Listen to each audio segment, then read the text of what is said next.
ನಮಸ್ಕಾರ, ಸುದ್ದಿ ಸಮಯ ಯೂಟ್ಯೂಬ್ ಚಾನೆಲ್ಗೆ ಸ್ವಾಗತ. ಇದೀಗ ತಾನೇ ಬಂದ ಮುಖ್ಯವಾದ ಮಾಹಿತಿಗಳು. ರಾಮನಗರ ಜಿಲ್ಲೆ ಬೆಂಗಳೂರು ದಕ್ಷಿಣ ಘೋಷಣೆ ಮಾಡಿದ ಬೆನ್ನಲ್ಲೇ ಈಗ ತುಮಕೂರು ಜಿಲ್ಲೆ ಬೆಂಗಳೂರು ಉತ್ತರ ಜಿಲ್ಲೆ ಮಾಡಲು ಮುಂದಾದ ಸರ್ಕಾರ. ಪರಮೇಶ್ವರ್ ಅವರ ಹೇಳಿಕೆಗೆ ಸಾಮಾಜಿಕ ಜಾಲತಾಣದಲ್ಲಿ ನೆಟ್ಟಿಗರ ಆಕ್ರೋಶ. ಏನಿದು ಮಾಹಿತಿ ನೋಡೋಣ. ಮತ್ತೊಂದಡಿಯಲ್ಲಿ ಮಹಿಳೆಯರಿಗೆ ಮತ್ತೊಂದು ಸಿಹಿ ಸುದ್ದಿ. ಗೃಹಲಕ್ಷ್ಮಿ ಯೋಜನೆಯ 30ನೇ ಕಂತು ಕೂಡ ಬಿಡುಗಡೆ. ಈ ಜಿಲ್ಲೆ ಫಲಾನುಭವಿಗಳಿಗೆ ಇವತ್ತು 2,000 ರೂಪಾಯಿ ಬಂದಿದೆ. ನಿಮ್ಮ ಬ್ಯಾಂಕ್ ಖಾತೆಗೆ ಬಂದಿಲ್ವಾ? ಹಾಗಾದ್ರೆ ವಿಡಿಯೋ ಪೂರ್ತಿ ನೋಡಿ. ಮತ್ತೊಂದಡಿಯಲ್ಲಿ ಮುಖ್ಯಮಂತ್ರಿ ಆಗುತ್ತಿದ್ದಂತೆ ವಿಜಯ್ ಅವರು ಮೇಲಿಂದ ಮೇಲೆ ಮಹತ್ವದ ಘೋಷಣೆ ಮಾಡುತ್ತಿದ್ದಾರೆ. ಇದೀಗ 1,000 ರೂಪಾಯಿ ಲಂಚಕ್ಕೆ 1 ಲಕ್ಷ ಬಹುಮಾನ ಘೋಷಣೆ. ಏನಿದು ಮಾಹಿತಿ ನೋಡೋಣ. ಭ್ರಷ್ಟಾಚಾರ ನಿರ್ಮೂಲನೆಗೆ ಹೊಸ ನಿಯಮ ಜಾರಿಗೆ ಆಗಿದೆ. ಮತ್ತೊಂದಡಿಯಲ್ಲಿ ಕರ್ನಾಟಕದ ಈ 10 ಜಿಲ್ಲೆಗಳಿಗೆ ಕಠಿಣ ಆರೆಂಜ್ ಅಲರ್ಟ್. ಮುಂದಿನ 24 ಗಂಟೆ ಭಾರಿ ಮಳೆಯ ಮುನ್ನೆಚ್ಚರಿಕೆ. ಹೊರಗೆ ಬರಬಾರದು ಎಂದು ಹವಾಮಾನ ಇಲಾಖೆಯಿಂದ ಮುನ್ಸೂಚನೆ ಬಂದಿದೆ. ಏನಿದು ಮಾಹಿತಿ ನೋಡೋಣ ಸ್ನೇಹಿತರೆ. ಇನ್ನು ಮತ್ತೊಂದೆಡೆಯಲ್ಲಿ ಕೊಟ್ಟ ಕುದುರೆ ಏರಲಾಗದವ ಕುಮಾರಸ್ವಾಮಿ ಎಂದಿರುವ ಡಿ.ಕೆ. ಶಿವಕುಮಾರ್ ಅವರ ಹೇಳಿಕೆ ಬಗ್ಗೆ ನಿಖಿಲ್ ಕುಮಾರಸ್ವಾಮಿ ಅವರು ಆಕ್ರೋಶ ವ್ಯಕ್ತಪಡಿಸಿದ್ದಾರೆ. ಸಾಮಾಜಿಕ ಜಾಲತಾಣ ಎಕ್ಸ್ ನಲ್ಲಿ 2 ಟ್ವೀಟ್ ಮಾಡುವ ಮೂಲಕ ತಿರುಗೇಟು ಕೊಟ್ಟಿದ್ದಾರೆ. ಈ ಎಲ್ಲ ಮಾಹಿತಿಗಳನ್ನು ಡೀಟೇಲ್ ಆಗಿ ನೋಡೋಣ. ಅದಕ್ಕೂ ಮೊದಲು ನೀವು ಸುದ್ದಿ ಸಮಯ ಯೂಟ್ಯೂಬ್ ಚಾನೆಲ್ಗೆ ಮೊದಲು ಬಾರಿ ಭೇಟಿ ಕೊಡ್ತಾ ಇದ್ರೆ ದಯವಿಟ್ಟು ಸಬ್ಸ್ಕ್ರೈಬ್ ಆಗಿ ಪಕ್ಕದಲ್ಲಿ ಕಾಣಿಸೋ ಗಂಟೆ ಕೂಡ ಒತ್ತಿ. ಇದರಿಂದ ರಾಜ್ಯದ ಮಾಹಿತಿಗಳು ನಿಮಗೆ ಸಿಗುತ್ತವೆ. ವಿಡಿಯೋಗೆ ಲೈಕ್ ಮಾಡಿ ಮತ್ತು ವಿಡಿಯೋ ಪೂರ್ತಿಯಾಗಿ ನೋಡಿ. ಬನ್ನಿ ಸ್ನೇಹಿತರೆ, ಎಲ್ಲ ಮಾಹಿತಿಗಳನ್ನು ಡೀಟೇಲ್ ಆಗಿ ನೋಡೋಣ.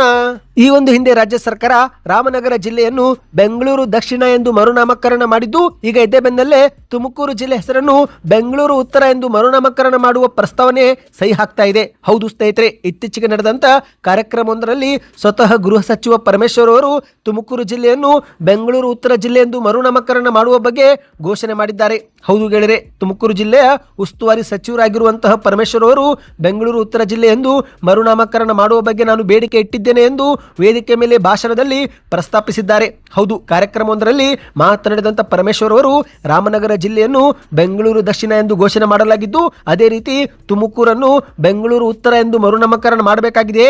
ಯಾಕಂದ್ರೆ ವಿದೇಶದಲ್ಲಿರುವವರಿಗೆ, ನ್ಯೂಯಾರ್ಕ್ ನಲ್ಲಿರುವವರಿಗೆ ತುಮಕೂರು ಎಲ್ಲಿದೆ ಅಂದ್ರೆ ಗೊತ್ತಾಗೋದಿಲ್ಲ. ಆದರೆ ಬೆಂಗಳೂರು ಉತ್ತರ ಎಂದರೆ ಸುಲಭವಾಗಿ ಅರ್ಥವಾಗುತ್ತೆ.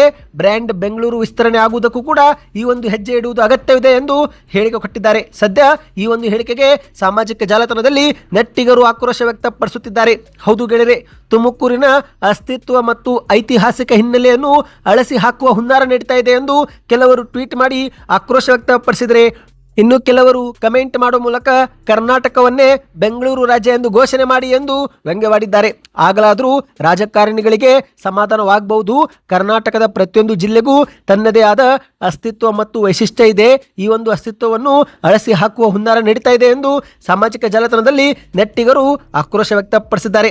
ಮತ್ತೊಬ್ಬರು ಕಮೆಂಟ್ ಮಾಡಿ, ಇಡೀ ಕರ್ನಾಟಕವನ್ನು ಬೆಂಗಳೂರು ಅಂತ ಮಾಡಿದ್ರೆ ರಿಯಲ್ ಎಸ್ಟೇಟ್ ರಾಜಕಾರಣಿಗಳು ನಾಡನ್ನು ಏಳಿಗೆ ಮಾಡ್ತಾರೇನೋ, ಬೆಂಗಳೂರಿನಿಂದ ರಾಜಕಾರಣಿಗಳನ್ನು ಓಡಿಸುವವರೆಗೆ ನಾಡಿಗೆ ಒಳ್ಳೆಯದು ಆಗೋದಿಲ್ಲ ಎಂದು ಅಸಮಾಧಾನ ಹೊರಗೆ ಹಾಕಿದ್ದಾರೆ. ಒಟ್ಟಿನಲ್ಲಿ ಸ್ನೇಹಿತರೆ, ತುಮಕೂರನ್ನು ಬೆಂಗಳೂರು ಉತ್ತರ ಜಿಲ್ಲೆ ಎಂಬ ಘೋಷಣೆ ಕುರಿತಂತೆ ಒಟ್ಟಾರೆಯಾಗಿ ಸಾಮಾಜಿಕ ಜಾಲತಾಣದಲ್ಲಿ ಸಾರ್ವಜನಿಕರು ಆಕ್ರೋಶ ವ್ಯಕ್ತಪಡಿಸಿದ್ದಾರೆ. ಕೇವಲ ರಿಯಲ್ ಎಸ್ಟೇಟ್ ಲಾಬಿಗಳಿಗಾಗಿ ಜಿಲ್ಲೆಯ ಮೂಲ ಹೆಸರು ಹಾಗೂ ಪರಂಪರೆ ಬಲಿ ಕೊಡಲಾಗುತ್ತಿದೆ ಎಂದು ಸಾರ್ವಜನಿಕರು ಆರೋಪ ಮಾಡಿದ್ದಾರೆ. ಈ ಬಗ್ಗೆ ನಿಮ್ಮ ಅನಿಸಿಕೆಯನ್ನು ಕಮೆಂಟ್ ಮಾಡಿ ಸ್ನೇಹಿತರೆ. ಬನ್ನಿ ಮತ್ತೊಂದು ಮಾಹಿತಿಗೂ ಹೋಗೋಣ.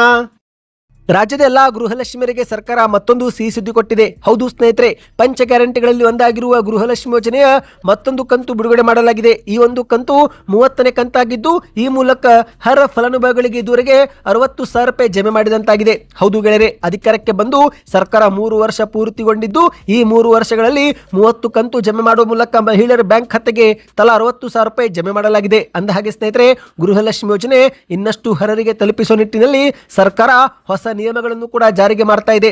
ಹೌದು, ಮಹಿಳಾ ಮತ್ತು ಮಕ್ಕಳ ಅಭಿವೃದ್ಧಿ ಇಲಾಖೆಯು ಡಿಬಿಟಿ ಪಾವತಿ ವ್ಯವಸ್ಥೆಯಲ್ಲಿ ಪಾರದರ್ಶಕತೆ ತರಲು ಮತ್ತು ನಕಲಿ ಫಲಾನುಭವಿಗಳನ್ನು ತಡೆಯಲು ಕಟ್ಟುನಿಟ್ಟಿನ ಕ್ರಮಕ್ಕೆ ಈಗ ಮುಂದಾಗಿದೆ. ಇನ್ನು ಮುಂದೆ ಸ್ನೇಹಿತರೆ, ಕುಟುಂಬದಲ್ಲಿ ಯಾರಾದರೂ ಒಬ್ಬರು ಆದಾಯ ತೆರಿಗೆ ಪಾವತಿದಾರರಾಗಿದ್ದರೆ ಅಥವಾ GST ಸಲ್ಲಿಕೆ ಮಾಡಿದರೆ ಅಂತವರನ್ನು ಯೋಜನೆಯಿಂದ ಹೊರಗಿಡಲಾಗುವುದು ಮತ್ತು ಶೀಘ್ರವೇ ಫಲಾನುಭವಿಗಳು ಬ್ಯಾಂಕ್ ಶಾಖೆಗೆ ಭೇಟಿ ಕೊಟ್ಟು ಇನ್ನು ಮುಂದೆ ಜೀವಿತ ಪ್ರಮಾಣ ಪತ್ರವನ್ನು ಕೂಡ ಸಲ್ಲಿಕೆ ಮಾಡಬೇಕಾಗುತ್ತೆ.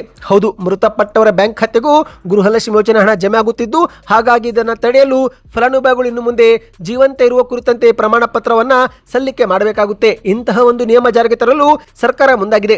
ಅಂದಹಾಗೆ ಸ್ನೇಹಿತರೆ, 30ನೇ ಕಂತು ಜಮಾ ಆಗಿರೋ ಬಗ್ಗೆ 2 ಜಿಲ್ಲೆಗಳಿಂದ ಮಾಹಿತಿ ಬಂದಿದೆ. ಹೌದು, ಮೊದಲನೇದಾಗಿ ಚಿತ್ರದುರ್ಗ ಜಿಲ್ಲೆ. ಹೌದು ಸ್ನೇಹಿತರೆ, 3,75,487 ಫಲಾನುಭವಿಗಳು ಚಿತ್ರದುರ್ಗ ಜಿಲ್ಲೆಯಲ್ಲಿ ನೋಂದಣಿ ಮಾಡಿಕೊಂಡಿದ್ದು ಇವರ ಬ್ಯಾಂಕ್ ಖಾತೆಗೆ 75 ಕೋಟಿ ಈಗ ವರ್ಗಾವಣೆ ಮಾಡಲಾಗಿದ್ದು ಇದು 30ನೇ ಕಂತು ಆಗಿದೆ ಎಂದು ಹೇಳಲಾಗ್ತಾ ಇದೆ. ಇನ್ನು ಮತ್ತೊಂದು ಜಿಲ್ಲೆ ಯಾವುದೆಂದ್ರೆ ಕೊಪ್ಪಳ ಜಿಲ್ಲೆ. ಕೊಪ್ಪಳ ಜಿಲ್ಲಾ ಫಲಾನುಭವಿಗಳಿಗೂ ಕೂಡ ಇವತ್ತು 30ನೇ ಕಂತು ಬಂದಿರೋ ಬಗ್ಗೆ ದೃಢವಾಗಿದೆ ಸ್ನೇಹಿತರೆ. ಸ್ವತಃ ಕೊಪ್ಪಳ ಜಿಲ್ಲೆಯ ಗ್ಯಾರಂಟಿ ಯೋಜನೆಗಳ ಅನುಷ್ಠಾನ ಪ್ರಾಧಿಕಾರದ ಅಧ್ಯಕ್ಷರಾಗಿರುವ ರೆಡ್ಡಿ ಶ್ರೀನಿವಾಸ್ ಅನ್ನುವರು ಈ ಬಗ್ಗೆ ಮಾಹಿತಿ ಕೊಟ್ಟಿದ್ದಾರೆ. ಕೊಪ್ಪಳ ಜಿಲ್ಲೆಯ 3,09,000 ಫಲಾನುಭವಿಗಳಿಗೆ 61 ಕೋಟಿ ರೂಪಾಯಿ ಬಿಡುಗಡೆ ಮಾಡಲಾಗಿದ್ದು ಇಲ್ಲಿಯವರೆಗೆ 30 ಕಂತುಗಳಲ್ಲಿ 1,860 ಕೋಟಿ ರೂಪಾಯಿ ಫಲಾನುಭವಿಗಳ ಬ್ಯಾಂಕ್ ಖಾತೆಗೆ ಇಲ್ಲಿ ಪಾವತಿ ಮಾಡಿದ್ದೇವೆ ಎಂದು ಸ್ಪಷ್ಟನೆ ಕೊಟ್ಟಿದ್ದಾರೆ. ನಿಮ್ಮ ಬ್ಯಾಂಕ್ ಖಾತೆಗೂ 2,000 ರೂಪಾಯಿ ಬಂದಿದೆಯಾ? ಕಮೆಂಟ್ ಮಾಡಿ. ಬಂದಿಲ್ಲವೆಂದ್ರೆ ಕೊನೆ ಕಂತು ಯಾವಾಗ ಬಂದಿತ್ತು ಕಮೆಂಟ್ ಮಾಡಿ. ಬನ್ನಿ ಮತ್ತೊಂದು ಮಾಹಿತಿಗೂ ಹೋಗೋಣ. ತಮಿಳುನಾಡಿನ ನೂತನ ಮುಖ್ಯಮಂತ್ರಿಯಾಗಿ ನಟ ವಿಜಯ್ ಅವರು ಆಯ್ಕೆ ಆಗುತ್ತಿದ್ದಂತೆ ಅಧಿಕಾರ ವಹಿಸಿಕೊಂಡ ಬೆನ್ನಲ್ಲೇ ದೊಡ್ಡ ನಿರ್ಧಾರ ತೆಗೆದುಕೊಳ್ಳುತ್ತಿದ್ದು ಸಾರ್ವಜನಿಕರಿಂದ ಭಾರಿ ಮೆಚ್ಚುಗೆ ವ್ಯಕ್ತವಾಗ್ತಾ ಇದೆ. ಹೌದು ಸ್ನೇಹಿತರೆ, ಕೇವಲ ರಾಜ್ಯ ಮತ್ತು ದೇಶ ಮಾತ್ರವಲ್ಲದೆ ವಿದೇಶದಲ್ಲೂ ಕೂಡ ಇವರ ನಿರ್ಧಾರಗಳನ್ನು ಶ್ಲಾಘಿಸಲಾಗ್ತಾ ಇದೆ. ಹೌದು, ತಮಿಳುನಾಡಿನಲ್ಲಿ ಹೊಸದಾಗಿ ಅಧಿಕಾರ ವಹಿಸಿಕೊಂಡಿರುವಂತಹ ಸಿಎಂ ವಿಜಯ್ ನೇತೃತ್ವದ ಸರ್ಕಾರ ಇದೀಗ ಭ್ರಷ್ಟಾಚಾರದ ವಿರುದ್ಧವೂ ಕೂಡ ಕಠಿಣ ಕ್ರಮ ಜಾರಿಗೆ ಮಾಡಲು ಮುಂದಾಗಿದೆ. ಹೌದು, ನಟ ವಿಜಯ್ ಅವರು ಮುಖ್ಯಮಂತ್ರಿ ಆಗುತ್ತಿದ್ದಂತೆ ಅಲ್ಲಿನ ಮಹಿಳೆಯರ ರಕ್ಷಣೆಗಾಗಿ ರಕ್ಷಣಾ ತಂಡ ಸ್ಥಾಪಿಸಿ ಅಧಿಕಾರಕ್ಕೆ ಬರುತ್ತಿದ್ದಂತೆ ಪ್ರತಿ ಕುಟುಂಬಕ್ಕೆ ಉಚಿತ ವಿದ್ಯುತ್ ಕೊಡುವ ಘೋಷಣೆ ಮಾಡಿದ್ರು. ನಂತರ ದಿನಗಳಲ್ಲಿ ಅಧಿಕಾರಕ್ಕೆ ಬಂದ 2-3 ದಿನಗಳಲ್ಲಿ ರಾಜ್ಯದ 717 ಮದ್ಯದಂಗಡಿಗಳನ್ನ ಬಂದ್ ಮಾಡಿಸಿದ್ರು. ಯಾಕಂದ್ರೆ ಆ ಮದ್ಯದಂಗಡಿಗಳು ಶಿಕ್ಷಣ ಸಂಸ್ಥೆ ಹತ್ತಿರವಿದ್ದು, ಕೆಲವು ಮದ್ಯದಂಗಡಿಗಳು ಬಸ್ ನಿಲ್ದಾಣದ ಬಳಿ ಮತ್ತು ಇನ್ನು ಕೆಲವು ದೇವಸ್ಥಾನದ ಬಳಿ ಮದ್ಯ ಮಾರಾಟ ಮಾಡಲಾಗುತ್ತಿತ್ತು. ಹಾಗಾಗಿ ಅದನ್ನು ಬಂದ್ ಮಾಡಿಸಿದ್ರು. ಇನ್ನು ನಿನ್ನೆ ಮತ್ತೊಂದು ಘೋಷಣೆ ಮಾಡಿ 21 ವರ್ಷ ಮೇಲ್ಪಟ್ಟವರಿಗೆ ಮಾತ್ರ ಮದ್ಯ ಮಾರಾಟ ಮಾಡಬೇಕು. ಒಂದೊಮ್ಮೆ ಅನುಮಾನ ಬಂದ್ರೆ ಅಂತಹ ಗ್ರಾಹಕರ ಆಧಾರ್ ಕಾರ್ಡ್, ಸರ್ಕಾರಿ ದಾಖಲೆಗಳನ್ನು ಚೆಕ್ ಮಾಡಿಕೊಳ್ಳಬೇಕು. 21 ವರ್ಷ ಕೆಳಗಿನವರಿಗೆ ಯಾವುದೇ ಕಾರಣಕ್ಕೂ ಮದ್ಯ ಮಾರಾಟ ಮಾಡಬಾರದು ಎಂಬ ಒಂದು ಕಠಿಣ ನಿಯಮವು ಕೂಡ ಜಾರಿಗೆ ತಂದ್ರು.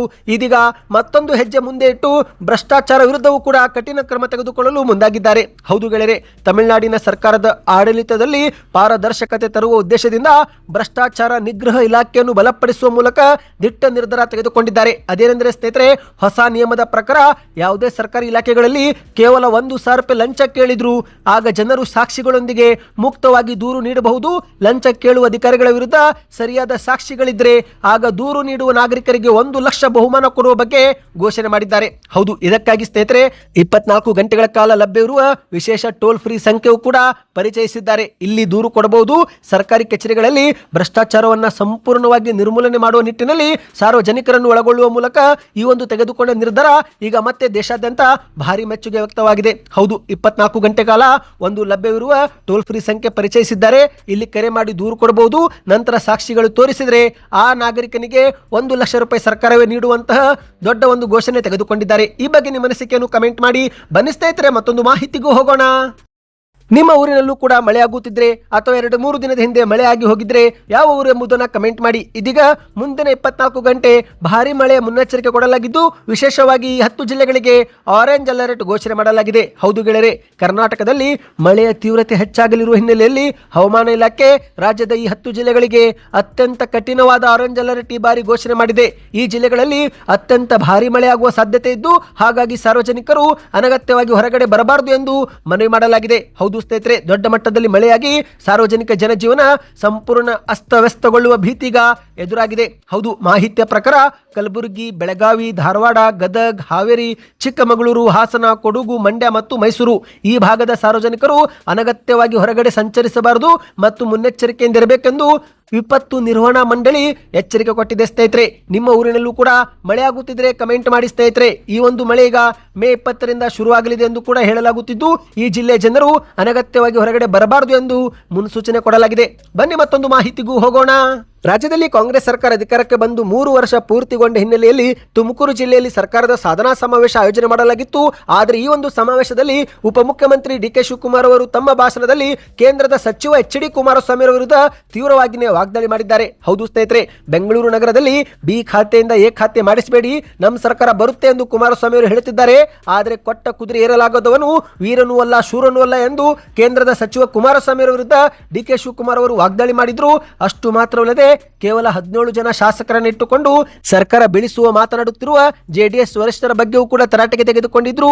ಜನ ನಿಮಗೆ ಅಧಿಕಾರ ಕೊಟ್ಟಾಗ ಏನು ಮಾಡಲು ಸಾಧ್ಯವಾಗಲಿಲ್ಲ, ಈಗ ಅಧಿಕಾರದಲ್ಲಿದ್ದಾಗ ಬರೀ 17 ಜನರನ್ನು ಇಟ್ಟುಕೊಂಡು ಹರಿತೀನಿ ಅಂದ್ರೆ ನಿಮ್ಮ ಕೈಯಲ್ಲಿ ಏನು ಮಾಡಲು ಸಾಧ್ಯ ಎಂದು ಡಿ ಕೆ ಶಿವಕುಮಾರ್ ಅವರು ವೇದಿಕೆ ಮೇಲೆ ಗುಡುಗಿದ್ರು. ಸದ್ಯ ಇದೇ ಒಂದು ವಿಚಾರಕ್ಕೆ ಈಗ ನಿಖಿಲ್ ಕುಮಾರಸ್ವಾಮಿ ಅವರು ಟ್ವೀಟ್ ಮಾಡುವ ಮೂಲಕ ತಿರುಗೇಟು ಕೊಟ್ಟಿದ್ದಾರೆ. ಹೌದು ಗೆಳೆಯರೆ, ಸಾಧನಾ ಸಮಾವೇಶದಲ್ಲಿ ಡಿ ಕೆ ಶಿವಕುಮಾರ್ ಅವರ ಹೇಳಿಕೆ ಬಗ್ಗೆ ನಿಖಿಲ್ ಕುಮಾರಸ್ವಾಮಿ ಅವರು ಟ್ವೀಟ್ ಮಾಡುವ ಮೂಲಕ ತಿರುಗೇಟು ಕೊಟ್ಟಿದ್ದಾರೆ. ನೀವು ಸ್ಕ್ರೀನ್ ಮೇಲೆ ಟ್ವೀಟ್ ನೋಡ್ತಿರಬಹುದು. ಇದು ನಿಖಿಲ್ ಕುಮಾರಸ್ವಾಮಿ ಅವರು ಮಾಡಿದ ಟ್ವೀಟ್ ಆಗಿದೆ. ಮೊದಲನೇ ಟ್ವೀಟ್ ಏನಂದ್ರೆ, ಸಾಧನಾ ಸಮಾವೇಶ ಯಾವ ಪುರುಷಾರ್ಥಕ್ಕೆ ಸಾರಿಗೆ ನೌಕರರಿಗೆ ಸರಿಯಾಗಿ ಸಂಬಳ ಹಾಗೂ ಸೌಲಭ್ಯಗಳನ್ನು ನೀಡಲು ಸರ್ಕಾರಕ್ಕೆ ಆಗುತ್ತಿಲ್ಲ. ಸಿಲಿಕಾನ್ ಸಿಟಿ ಬೆಂಗಳೂರು ಈಗ ಗಾರ್ಬೇಜ್ ಸಿಟಿ ಆಗುತ್ತಿದೆ. ಜನತೆಗೆ ಉತ್ತಮ ಜೀವನ ಕಲ್ಪಿಸಲು ಸರ್ಕಾರದ ಬಳಿ ಹಣವಿಲ್ಲ.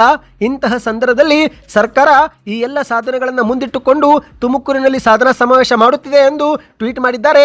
ಎರಡನೇ ಟ್ವೀಟ್ನಲ್ಲಿ, ಡಿ.ಕೆ. ಅಣ್ಣ, ನೀವು 136 ಜನ ಶಾಸಕರ ಭಾರೀ ಬಹುಮತ ಬೆನ್ನಿಗಿಟ್ಟುಕೊಂಡು ಈ 3 ವರ್ಷಗಳಿಂದ ಹರಿದಿದ್ದು ಏನು ಗೊತ್ತಾ?